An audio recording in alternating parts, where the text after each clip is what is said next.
Hi, this is Uncle Matt's D&D Neighborhood. I am Matt Finch, and today we've got with me Michael Shorten. Michael, say hello to everybody. Hello, everybody. And for anyone who likes interview conversation shows like this about Dungeons and Dragons, please hit the subscribe button so that you hear more from the channel. That helps me out on algorithms and so on. And if you would like to support us with a couple dollars, we have a Patreon also at patreon.com/Uncle Matt. And so all of that to the side, Michael Shorten is somebody that has been involved with the old school sort of gaming movement, old games since the very beginning of those days. In fact, you were the one that went for me to go and get pick up the ENNIE award. Yeah, well, that was the first time I'd ever gotten up in front of a stage like that. Again, off the cuff, kind of like this interview. There's all of these RPG and muckety mucks and all of that, and I'm just this little. Not to make you feel bad. I think you knew this. My dad had passed away that August. You did. You told me that after the fact. I did not know that ahead of time. Well, I wasn't going to tell you because the ENNIE was a big thing for you. Big thing for all of us that were involved in swords and wizardry. But my dad's funeral was 3 days prior. Yeah. And it was really surreal, both getting up there and not feeling comfortable speaking in front of people, and then this. And as soon as I got back to my seat, I asked my wife, Angie, the princess wife, I said, did I sound like an idiot? She's like, no, you kept it really short, unlike all of these other guys. Everyone loved it. I bet so. That was probably the only short address that was made by anyone the whole time. I think I said something about do-it-yourself hobbyists, and this was for all of us, and so on. But did you ever get that, by the way? I think I shipped it to you. I did, yes. Okay, good. Yeah. Good. In fact, it's hanging. Anybody want to see what a silver ENNIE award used to look like before they did big medals? Hang on. Oh, cool. I have no idea what it looks like. I forgot. Well, 10 years ago. Yeah, I know. It's obviously. I mean, not to be rude to them or anything, but it's it is nothing. This is nothing like what they do now. It's a silver ENNIE award. Yeah. I remember that. Yeah, and so it just says, second on there, and it's on the back. It says ENNIE winner, but this is probably just a generic, second place medal that they bought. Yep. I won't quite say at a craft store because this is metal. It's got some heft to it. It's a TrophyDepot.com. Yeah, so it's probably something along those lines. But of course, yeah, this is a silver ENNIE award from the days back before. The ENNIEs were cool. right. Oh, we loved it. We thought that was just the. Am I allowed to curse? Yeah. Yes, you can. We thought that was the shit. Uh-huh. We were all jacked up and excited about that. Yeah. And and so what Michael means about that is that the significance of that was that there was not any old school Renaissance game product, anything that would have had a hope, of ever getting near the ENNIE awards, which are mainstream type of thing. And so when Swords and Wizardry got that ENNIE award, it was like a sort of a tectonic shockwave ran through our whole community. We've arrived, Right. Well, that was kind of the time. There were a lot of things coalescing. We had the blogs for a few years, and I think the blogs kind of started around 2006, 2007. I came on in 2008. Grognardia, James Malzewski was big at that point. You had a lot of things kind of coalescing and happening. You had Zach's blog that popularized a lot of things and did some outreach. And that's Zach Smith, by the way, not Zach Glazer that we're talking about. Oh, okay. The D&D with porn stars. Blog, and kind of went on from there. And that kind of was like, it felt like all of these things came together that year. 2009 seems like it was a year that people kind of really started thinking seriously about, well, what are we going to do with this thing? How are we going to do it? You have Michael Curtis that was deep into creating the Mega Dungeon book, Stonehell, which was a big seller. You just had a lot of things happening, and look at you, 10 years later. Yeah, but that's big just video star now. I would not call me a big video star. I do have a hat though. And I know. You're rocking that hat. This is the premiere of this particular hat. This one says Uncle Matt's D&D Studio, where the old ones said Old School Gamer Radio, and so this is a virgin hat. So my podcast and blog is not nearly that cool. So you win. All you need is a hat, man. That's really you just got to get yourself a hat, and then you're off and running. Cafe Press, here I come. Yep, that's where I got mine done. All right. So let me actually start, and we're going to talk. Like I said, this is a very off the cuff interview. I never ever rehearse stuff. I do very, very little editing, and unless somebody sneezes or the phone rings or something like that, and we just sort of see where it goes to. And you've already managed to derail me. We've got a couple things I want to talk about, which is the Ral Partha 25s. I want to talk about your Chaos Wars stuff. I want to talk about the ambassador stuff that you do for how to play the older school sort of stuff. I want to talk about your 3 Hex campaign. But first, since you mentioned that in the speech when you were getting the Swords and Wizardry ENNIE Award, you said you talked a little bit about DIY. Right. Now, one of the things that happened, I think, in 2009, in addition to everything else, was that the OSR community, that was also, I think, the year when we actually started to become less and less DIY, because we were having more and more commercial success by the people who were doing stuff for money, like me, for example, other people in there, and so I know that at the time you viewed that as being sort of a deterioration of what all was going on. Maybe 2010, 2011. You got very upset with me at one point about the whole thing. Well, that was all tied up with the Bill Webb and how he introduced himself to the OSR and right. And yeah, that actually was a painful year. There were some personal things that had happened around then too, which kind of keyed into that. Okay, so I won't continue poking at you. No. Go ahead, go ahead and poke, because it's a fair point, and it's one that I still feel to this day. It was like everything else; it was all about me. But that's weird, because everything's actually all about me. No. You've come to my universe. What it really ends up being, Matt, is I didn't want my love of the hobby to become a job. That was about, and if I keep fiddling, it's because this darn earbud won't stand, so I'm going to take it out.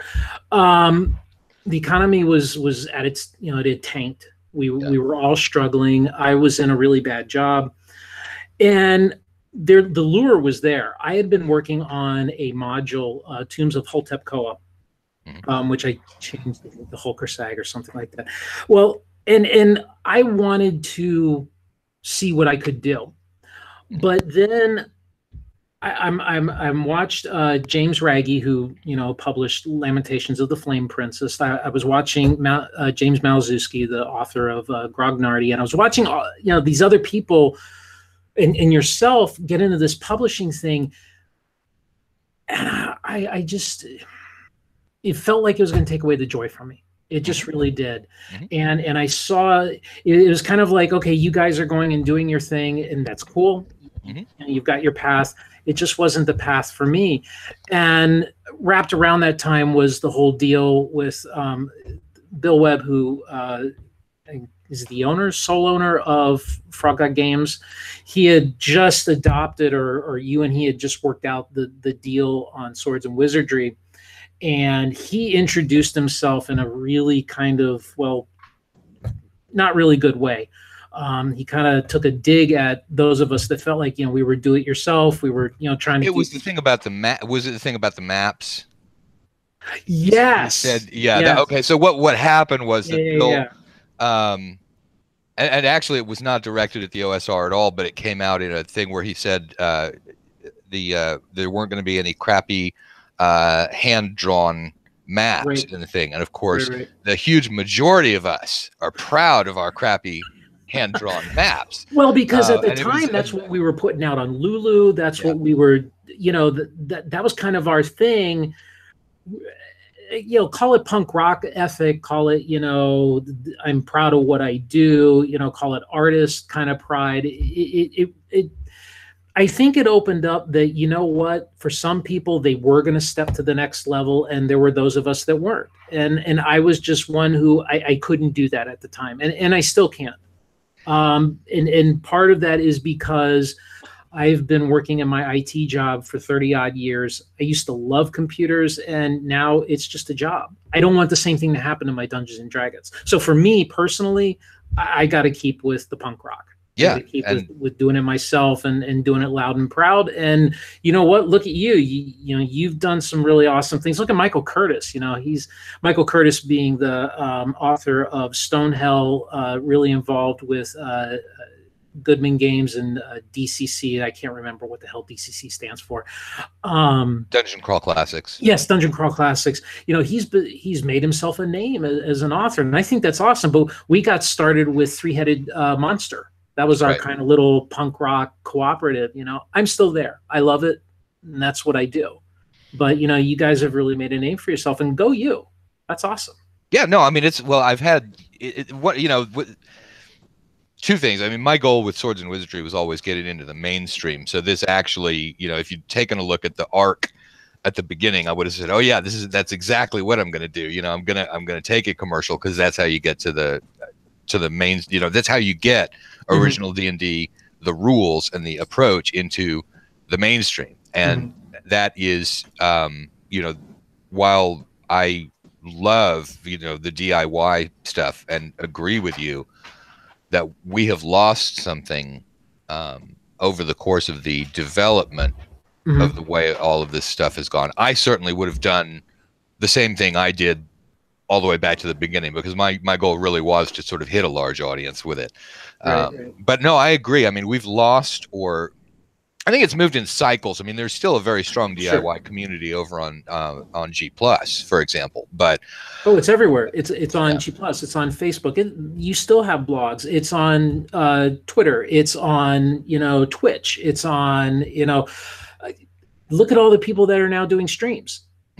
You know, of course, you know, they're wanting to emulate what they're seeing, you know, the big names right now, but it's still, people are still doing their own thing. And I think actually you've probably actually succeeded a lot more than you intended, because I think technology has enabled more people to DIY and share it than we could have even imagined. I mean, 2009, would you have imagined that we'd be doing this, or that there'd be people that put up webcams and broadcast their, you know, old school games?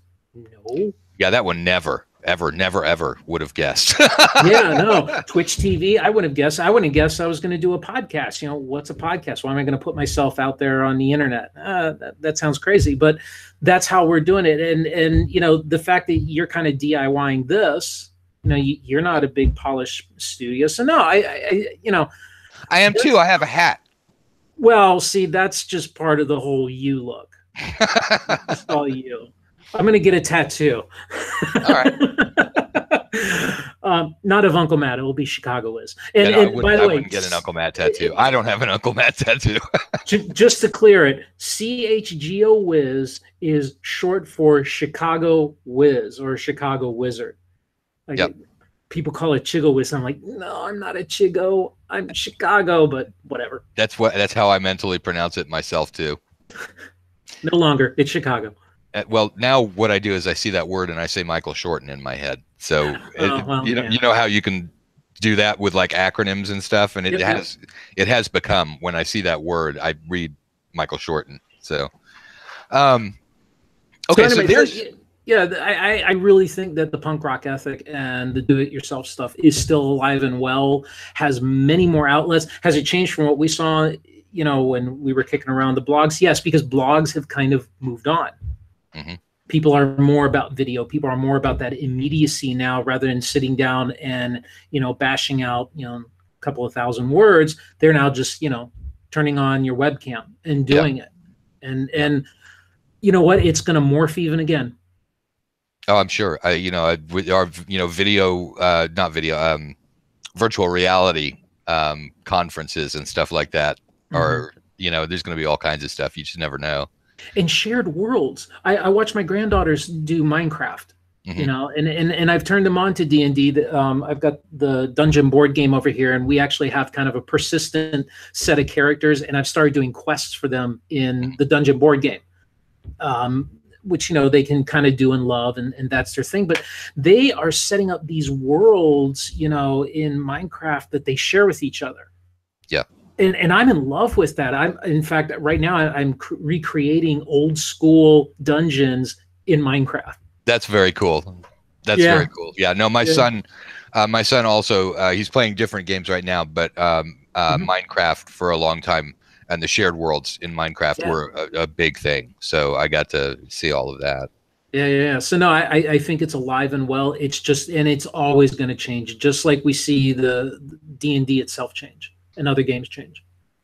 So we've done the reminiscences, and we started talking about DIY. And so we talked about DIY in general and the history of DIY. Let's move on now to your 3-hex campaign stuff, which is the actual pedal to the metal DIY that you're doing right now. So talk about that concept, because it's what I'm going to do is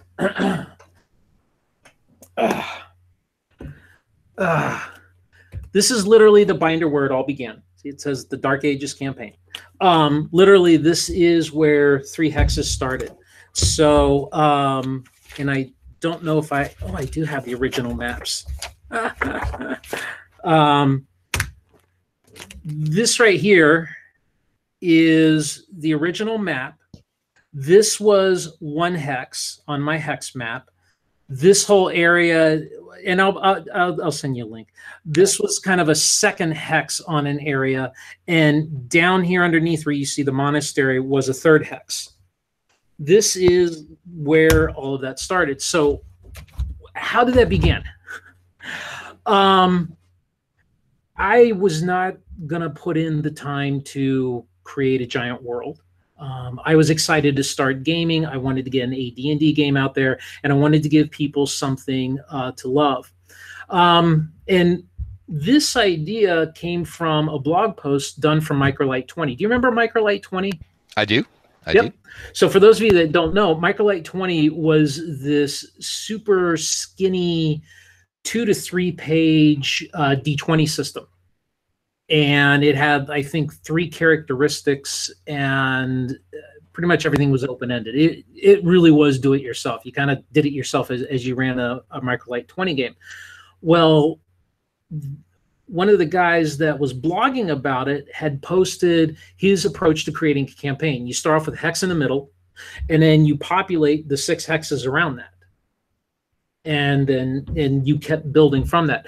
Well, at the same time, that was when, I don't know if you remember Ben Robbins of the Ars Ludi, Ludi blog. He wrote a popular game now called Microscope, an indie style game. Well, he had developed this approach to D&D campaigning called West Marches, which is the idea of you don't have kind of this pre-built everything world.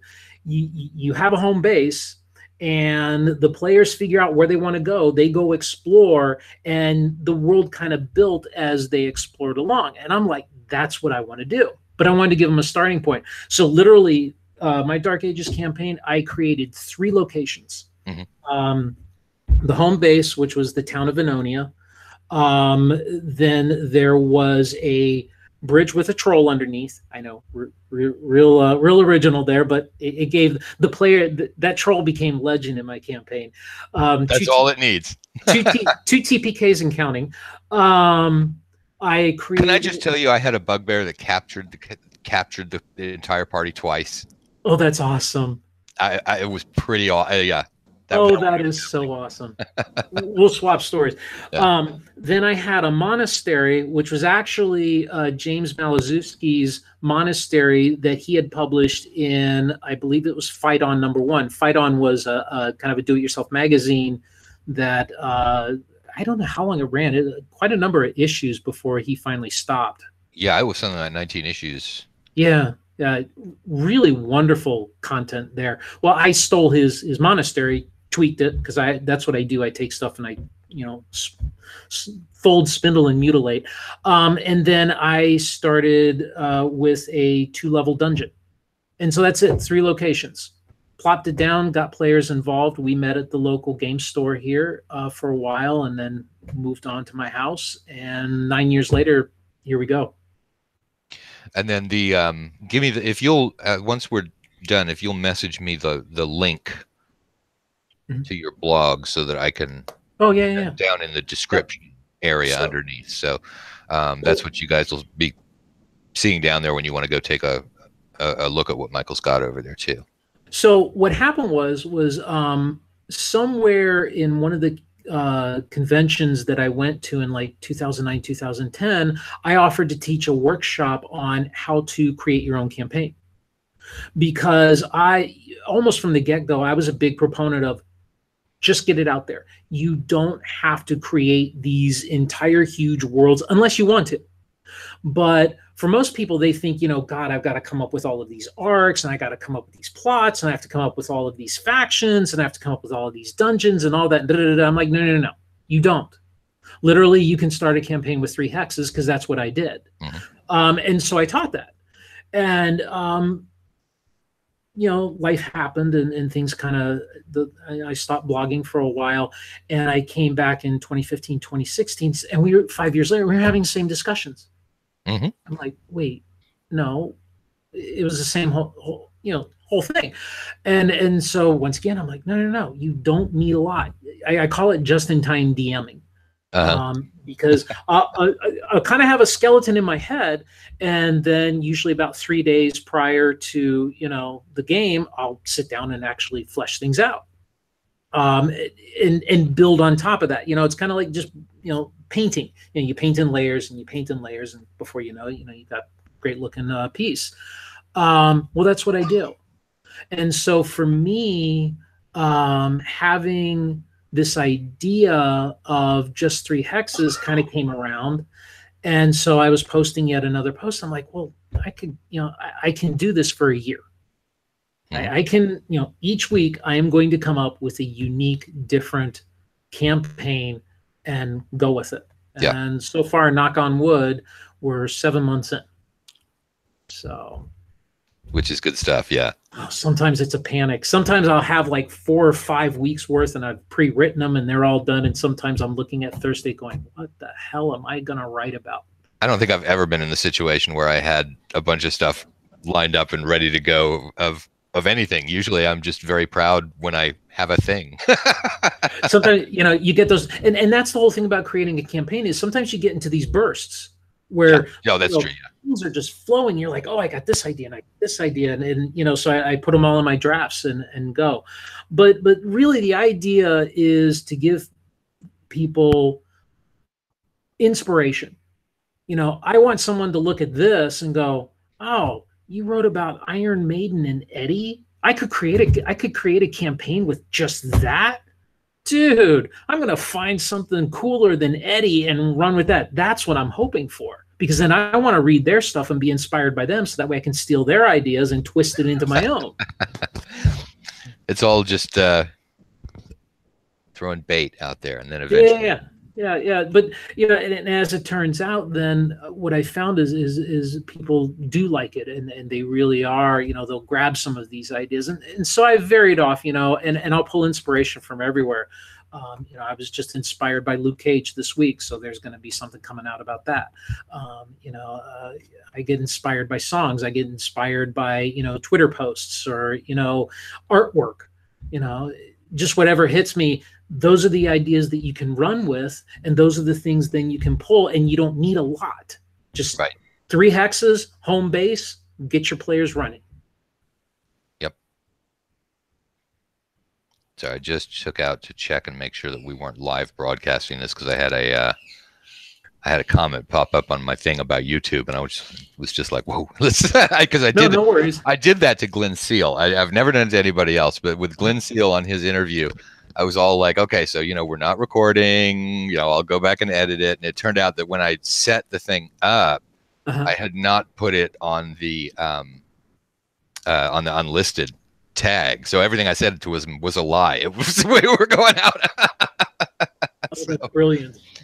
Fortunately, it was a perfect interview, you know. But anyway, okay. So you're talking also there about conventions and teaching this at conventions. You go to a lot of conventions where you run AD&D, and also sort of, since we've talked a lot about AD&D at conventions, you've got another interesting thing tagged to it, which is Ral Partha Chaos Wars. Yes. Yeah.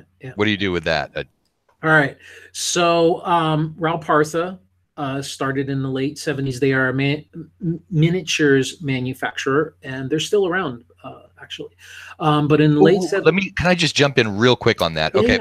Minis back at that time, unless you are one of the 45 plus year olds watching this, you need to know that miniatures used to be almost like sort of globs of metal. They were very, very low detail, because of the metal that was used, which had a high lead content.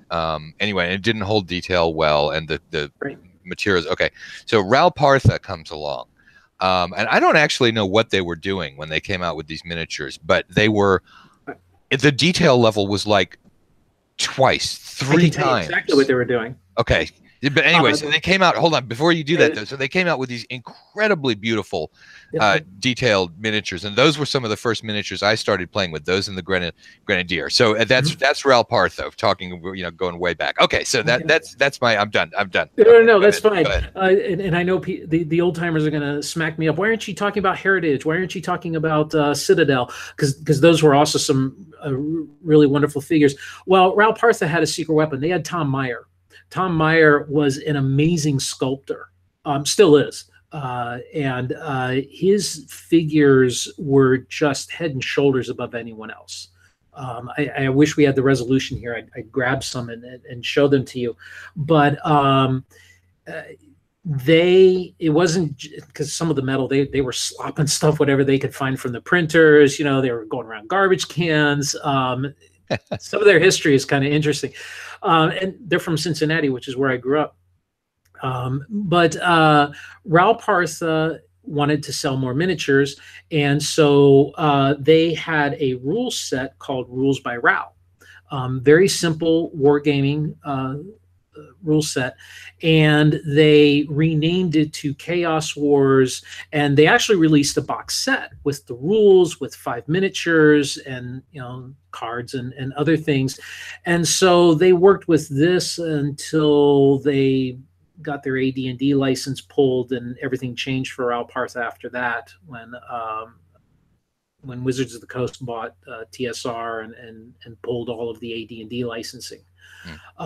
So what happened is Ral Partha kind of died out, and then you had Ral Partha Europe, which was a separate company. They were still going. They were still doing some of the old miniatures, and then Iron Wind Metals, who, if you play BattleTech, you'll recognize that name, because Iron Wind Metals has been doing BattleTech minis for quite a long time now. They bought most of the molds. And so in 2015, a gentleman by the name of Jacob Fabruckner actually got them to do a Kickstarter of a lot of the old Ral Partha minis. So a lot of the goblins, the orcs, the elves. Everybody loves the elf miniatures. Yeah, the high elf cavalry was one of my favorite. Every mounted figure that I had was represented by that one, because we all only had like 10, 20 miniatures. Right. Because you couldn't afford them. You're on lunch money. I've got 6 over there. They're on the paint bench waiting to be painted. Anyway, so 2015, they started a Kickstarter. They came out with version 2 of the rules. Well, I love Ral Partha minis. I've always been a fan of theirs. Picked some up and loved the rule set. And so I got involved. Asked, how can I help? What can I do? And became a member of their demo team, which means I get to go to conventions and play games.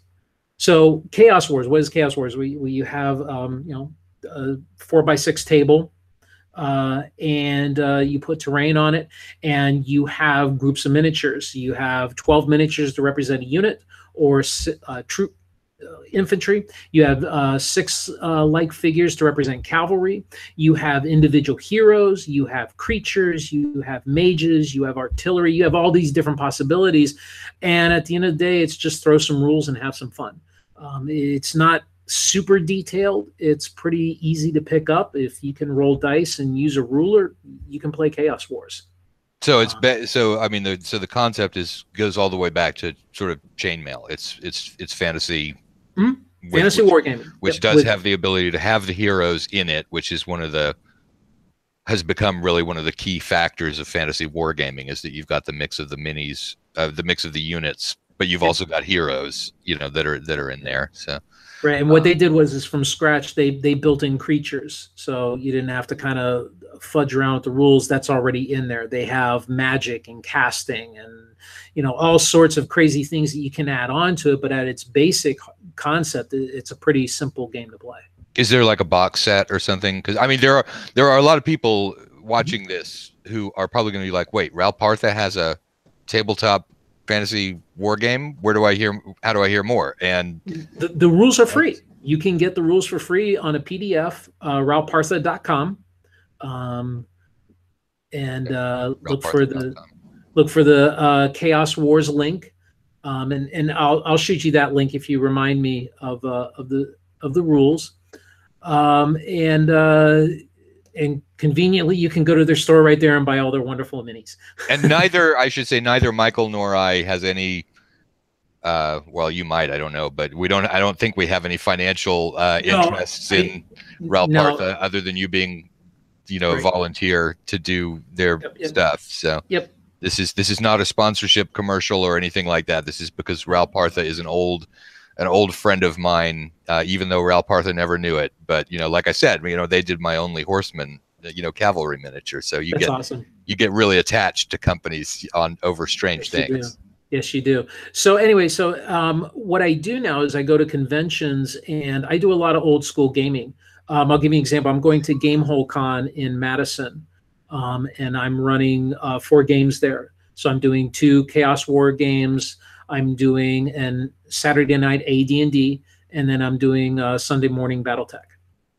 Old school BattleTech, not the new stuff. Not the new stuff. Yeah, but that's what I do. I've always been one to believe that the best way to get people involved and excited about gaming is put their asses in a chair and just do what we do and have fun with it. I don't take it too seriously. People come in, they die. I'm like, okay, roll 3d6, blam, you're back part of the game. Let's keep on going. Because I want people to kind of experience the way I game, the way we gamed, and the way I kind of learned it, and the way I've stuck with. And I get all ages. I'll get, kids as young as 7 and 8 sitting at my table. I'll get people that played back then. I'll get people that have never played before. I braved Gen Con, it was the 50th, which I think was last year. Yes, it was last year. And they put me smack dab in the middle of the hall on Saturday night, which was a hearing problem. And now I'm in the middle of this huge, giant hall of people and yelling and all sorts of noise. But, I had people that had never played AD&D before show up. I had people that had played. I had all sorts of people just come together. And what did we do? We laughed. We joked. They died. They ran away from the big bad monster at the end. It was great fun. And that's the thing that I want to do. Yeah. That's the thing I've been doing forever, even with your game. I mean, I started out with Swords and Wizardry, going to conventions and showing that. So It's what I do. Except the cool thing now is everything is from my campaign world. Everything is from this world. So all of my Ral Partha games, the Chaos War games, it's stuff that happens in my world. All of my convention games, it's stuff from my world. And it affects what the players are going to experience. Mm-hmm. So there are battles that I fought 2 years ago that now the players, because of where they ventured in my campaign world, they're experiencing the aftermath or the effects of it. I love stuff like that.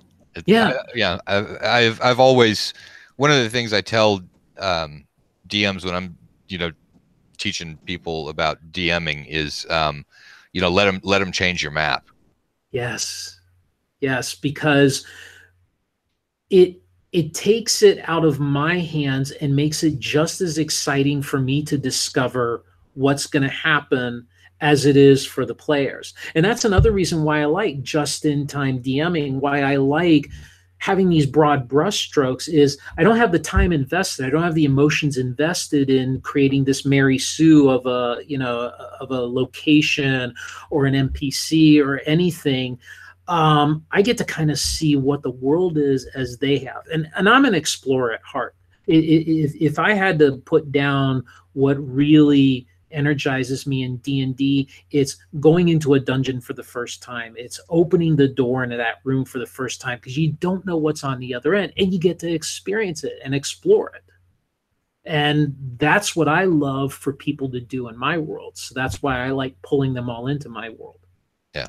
And that was I won't say that that's definitely still there in D&D, but like the some of the later editions caused people to do less mapping because they had to focus on some other stuff. That the pacing wasn't there to have the mapping and the exact details of exploration. I mean, the sense of wonder, obviously, of exploration is still, every game. That's what fantasy role playing is. But and anyway, sorry, I digressed on that one. No. So anyway, so back to Ral Partha. So Ral Partha is still doing the 25mm figures, which looks a little odd compared to the larger scale figure, which are 28mm, 32mm, the larger ones that you'll see like in the Warhammer games or some of the later games that are coming out now. But they're still planning on doing more Kickstarters and releasing more figures. In the 25mm scale. Oh yeah. They're sticking with the old stuff.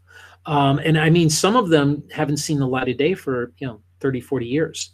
Mm-hmm. And they've gotten Tom Meyer to do some resculpts or new sculpts for a couple of these Kickstarters. They've got the third one coming out hopefully by the end of this year.